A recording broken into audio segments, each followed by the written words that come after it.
Yo, welcome back to Dolphins United, the platform for Dolphins. You heard me. We back in the house.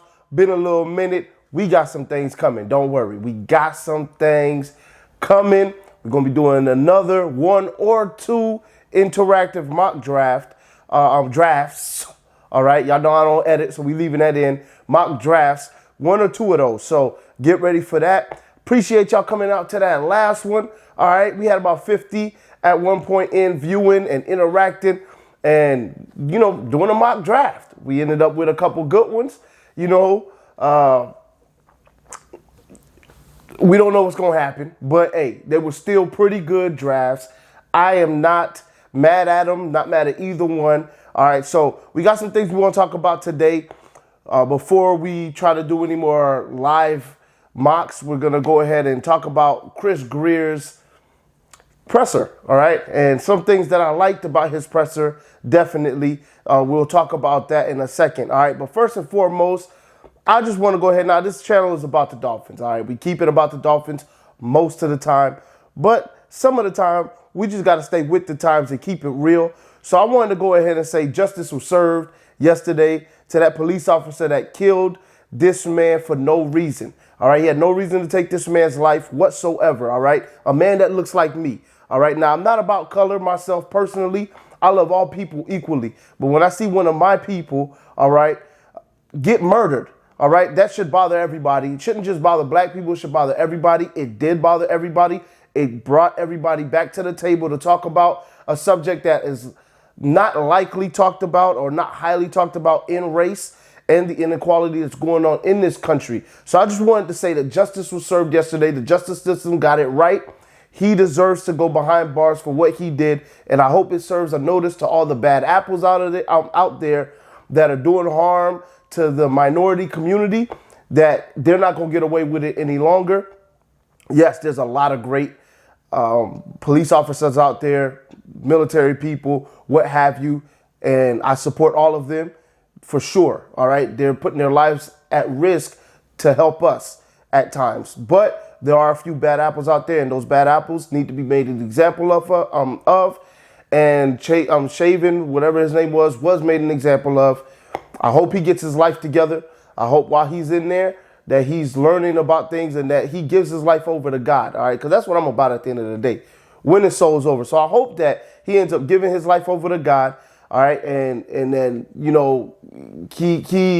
learns from his mistakes. All right, because he made a grave one.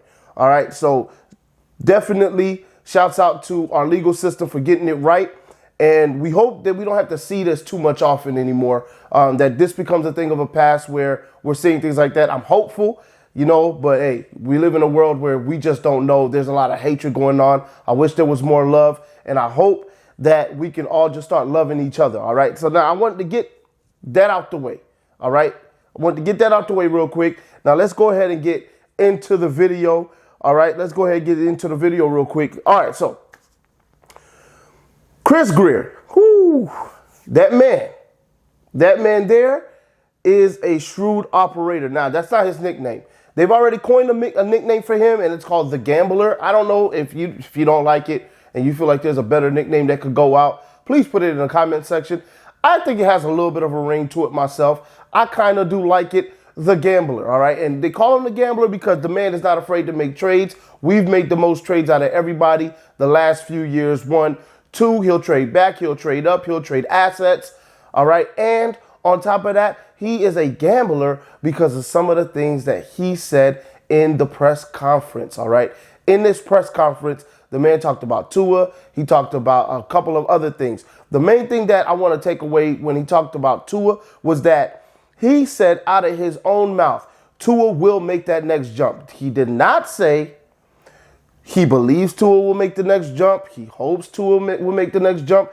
He was not predictive. He was definitive with his answer, with his statement. All right. So he believes that Tua will make that next jump. Does it mean that Tua will make the next jump? No, it does not. But he is putting his chips into that basket. They're getting ready and gearing the offense towards Tua. They're going to make picks to help Tua. All right. They're going to make picks to further the offense and further his development. And they they know that's them, all right? That's not necessarily us, but that's them. They know that he's going to make that next jump because that's what he said. He will make the next jump, so they know Tua is going to make the next jump and that we're going to be fine moving forward. Another reason why he feels that, and he banged the table pretty much, and he doubled down by saying this, was like, hey, a lot of people are looking at first round, second round talents, and they're expecting them pretty much, this is what he said, they're expecting them to ball out right away. All right. But we have a team that's in place that can develop players. And you usually see big jumps from year one to year two. And he used Gesicki as an example. So he's saying, yeah, Tua is going to make that jump. And on top of that, we believe he's going to make that jump because we develop players, and these players that we develop usually make that jump from year one to year two when we have them. All right, from when we have them. Now, Gesicki, last 2 years, he's been great. We didn't draft, this regime didn't draft Gesicki, but as soon as he got up under Flores, he started doing better, mainly because of Fitzpatrick. But he did okay with Tua as well. All right, and he developed into the beast of a tight end that he is, catching the ball. Blocking, he gets by. But when he's catching the ball, he's making plays. The man is a beast. All right, he's an absolute beast. Another thing he talked about, running backs. Running backs, he didn't say too much. All right, now this is where that shrewd operator stuff comes out a little bit. He just basically said what he said about the quarterbacks last year. Everybody's good. They all look good. They're all going to go on to have great careers. Pretty much left it at that. All right. Are they going to take a running back at 18? Who knows? They may not. They may see that, hey, we can find a Najee Harris type talent later on because our scouts say this, or hey, Najee Harris is the number one, or maybe Javonte Williams is the number one, or maybe somebody else. Who knows? But he pretty much kept it status quo. He pretty much kept that one PC, if you will. He didn't give us much there. All right. The next thing I love to hear is how he trusts that, and this ties back into the whole Tua and development, how he trusts that Flo is going to develop players. All right. So they're not scared to take players. That's one thing he mentioned, and I'll go back to that. They're not scared to take players. They're going to believe that, hey, whatever player we get in here, this coaching staff is going to develop them because, hey, we've seen that. All right. It's not going to always be year one, but year two to year three, year one to year two to year three, we will see the progress. We will see these players developing. All right. So we're not scared to make picks. We're not scared to take players because we know once we get them in here, they're going to get better. I love that he trusts Brian Flores, and we have no reason not to, because Flores has shown that they can develop players. Point blank, period. They develop players, and some more than others. That's why they draft certain positions better than they draft other ones, because they do develop certain positions better than they develop others. But overall, he is a development coach. He prides himself on being that as well. He says it himself a lot that he is a development coach, and he loves the process of developing players and watching them progress and get better. That's the main thing for Coach Flores. That's one of his better traits, along with communication. That there is something that he is harping on, Grier, all right, is harping on, and he's betting will continue to happen. All right, now, they're putting all their chips into his basket. They're putting all the chips in developing players. Now, we know how it works in the NFL. It's all a business, right? As soon as they got Tua, the clock started ticking. We know it. Soon as they got him, soon as they picked him at number 5, that clock was ticking. Because if he doesn't turn out to be good, guess what's going to happen? They up out of there. All right, so they're putting all their chips in this basket for now. Doesn't necessarily mean they're going to be fired because Tua's a bust. All right, it's not 100%. Okay, they could weasel their way and draft another guy and buy themselves a little more time.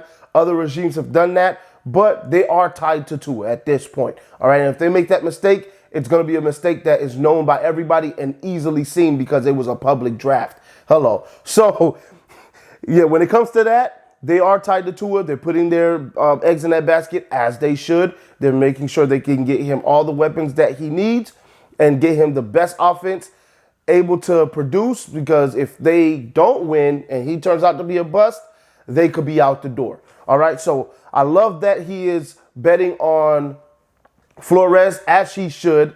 And I think that we're moving in the right direction. And of course, all of us should believe that we're moving in the right direction because we won 10 games last year.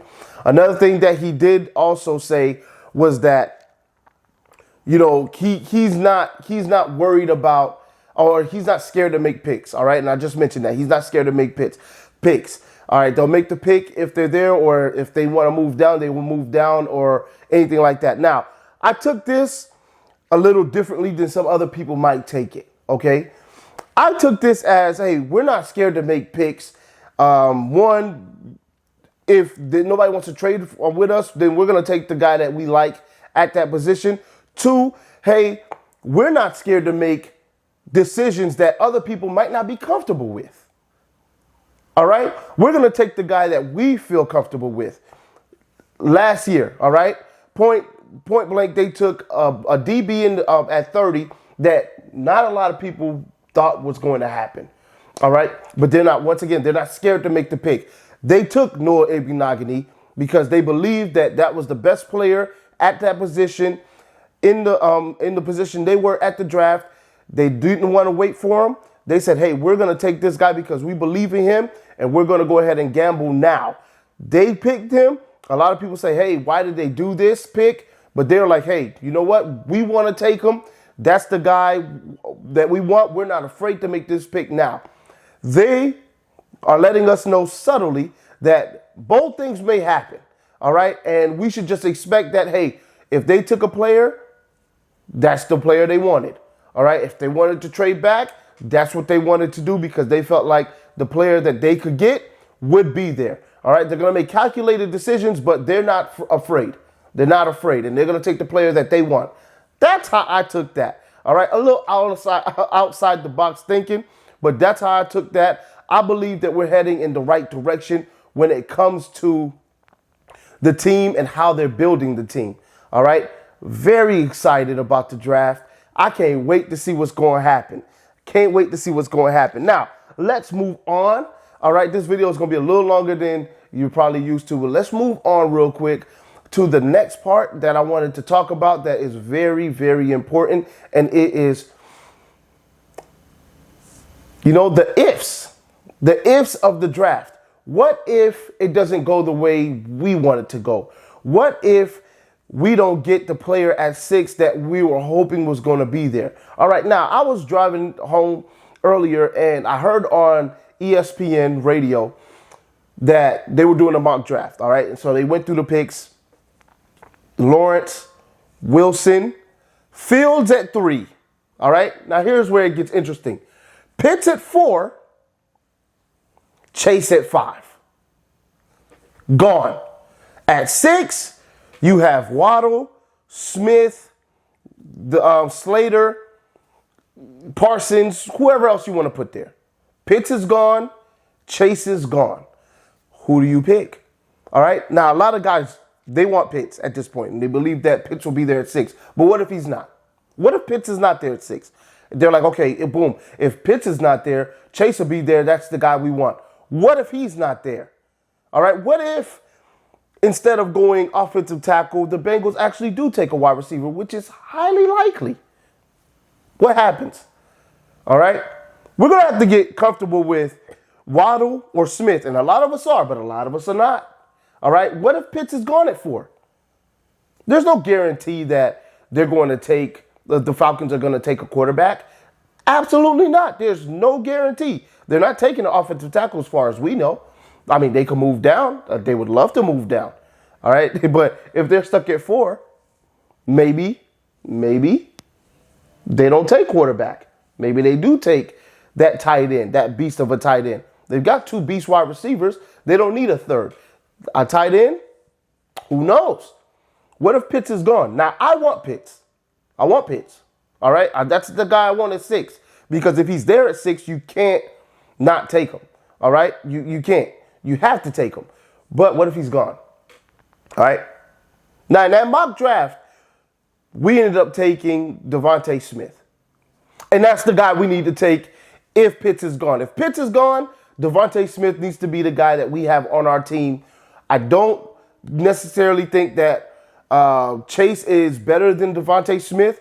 And Waddle, although he is faster than Devontae Smith, apparently, I just love Devontae Smith's body of work better than I love Waddle's body of work. Now, when I looked at the highlights of these guys, Waddle had the absolute best quick twitch ability and agility. Plain and simple, he can make you miss, and he had crazy yak ability. It shows up on tape. It showed up also on the PFF rankings and yardage and analytics and things like that. Waddle was one of the best guys doing it. Now, when it comes to overall wide receiver, Devontae Smith, smoothest route runner, best hands. You can't touch him on the line of scrimmage. His ability to beat press is remarkable. He's smart. He's small. 6 feet tall. 166. That's the downside. I don't really worry about that. Marvin Harrison, Santana Moss, Deshaun Jackson, Ocho Cinco, so he played at 170. Not worried about it, all right? He can still be a beast wide receiver, necessarily a Hall of Famer. Maybe not, but Marvin Harrison was 5'9". He made it to a Hall of Fame. So he can. There's a path there, but we don't need him to necessarily be a Hall of Famer. We need him to be a Pro Bowler at the very least. I believe he could be that for us. If those two guys are gone, we have to look. I mean, and that's pretty easy. Duh. If those two guys are gone, then, of course, the next guy up would probably be Devontae Smith. But even if Chase is there and Devontae Smith is there, me personally, for our offense, I would rather have Devontae Smith. I'm not worried about weight and size, and I highly doubt that Chris is going to be, because, of course, he's the gambler. All right, but we have to leave ourselves open for that. What if Najee Harris is gone at 18? Who do we end up taking now? Me personally, and I'm going to go ahead and put this up as well, because this is a mock draft that I did. So I'm going to put it up right here, right now, and I'm going to leave it up for a little bit. I ended up taking Zaven at 18 in one of my mock drafts because I just wanted to see what would happen. I took Zaven at 18 because I feel like he's the best linebacker for us. All right, for what we do, he's the best linebacker. If Najee happens to be gone, I would be happy taking Zaven. Yes, it's a little early, so maybe we actually trade back and not get him at 18, but that's one of the guys that I would feel comfortable with. A lot of guys might say, hey, let's take Rusu or Rosu, or however you say his name. I still haven't really learned his name. Or Phillips. Phillips, too many concussions. I don't think we take him in the first round. But maybe you say pass rusher. I say we just go ahead and get that linebacker. We shore that up completely. And then we have a formidable second line of defense. And then we worry about pass rusher in the second rounds and the later rounds. There's some guys towards the later round. And on my mock, you'll see Taron Jackson. That's one of the guys in the 7th rounds. Maybe late 6th round if we can move up, or early 7th round pick instead of the later one that we could go ahead and get as well. The man is an absolute beast as far as production. He has different moves that he can use. It's not just bull rush or speed rush or rip. He uses a variety of moves. Had a lot of production. That's a guy we can get late. Not necessarily going to be Jason Taylor or anything for us. I'm not betting that. But, hey, you never know. All right, we do need to take about 2 pass rushers and hope one of them pans out to be on the other side of Agba. All right, so and that's pretty much what we're looking for there. I personally, if Najee's not there, that's just if Najee's not there. If Najee's not there, we go ahead and take the linebacker personally. All right, that's how I feel. Of course, we'll do mock drafts. We'll see how everybody feels up until next Thursday. Of course, and I'm done with that part, by the way. Moving on. Of course, we're going to have some special guests come on because I want to get other people's feedback on what they think is going to happen in the draft. So that'll be something that'll be done next week as well. I appreciate all of y'all. Love all of y'all. Please continue to share these videos. Like, comment, subscribe, of course. I did a podcast the other day. I'm going to put the link in the description below with my man Anthony. We went and did a mock draft as well. That was great. It was about an hour long, so I'm going to put that. And shout out to him. He hit me up the last time we were live.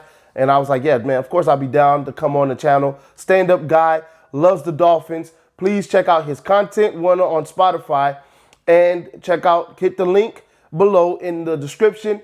Go watch that or listen to the podcast. And you can listen to the podcast wherever you're at. All right, whether you're at work and you work construction, wherever you work, just pop you one of your Galaxy Buds or your ear pods in your ear and listen to the podcast. About an hour. It's going to give you good information. The man knows what he's talking about when it comes to the draft. Listen to it. And then, if there's a way to comment or like it as well. I appreciate that coming from your boy. You already know what it is. Fins up till we die. I salute all of y'all. We'll see y'all after the draft. Well, we'll see y'all before the draft. But fins up, I'm out.